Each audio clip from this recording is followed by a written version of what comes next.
তোমার গায়ে রিয়াল মাদ্রিদের জার্সি কেন? তোমার গায়ে কেন বার্সেলোনার জার্সি থাকবে? তোমার মাথার চুল কেন ইহুদিদের মতো হবে? তোমার পরনের জিন্সের প্যান্ট কেন ছেঁড়া থাকবে?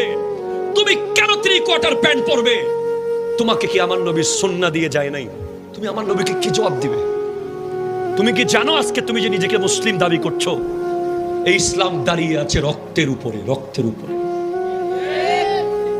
কোটি কোটি লিটার রক্ত ঢেলে তোমাকে মুসলমান বলার সুযোগ করে দেওয়া হয়েছে। তুমি একটু কি ভেবে দেখেছো? হযরত আলী আসগর গলার মধ্যে তীর খেয়ে পানি যখন না খেয়ে চলে গেছে, সেই ইসলাম আজকে তোমার এখানে। হযরত আলী আকবর 70 টুকরা হয়েছে। হযরত আমির হামজা রাদিয়াল্লাহু তাআলা আনহুকে 70 টুকরা করে কলিজা বের করে চাবানো হয়েছে।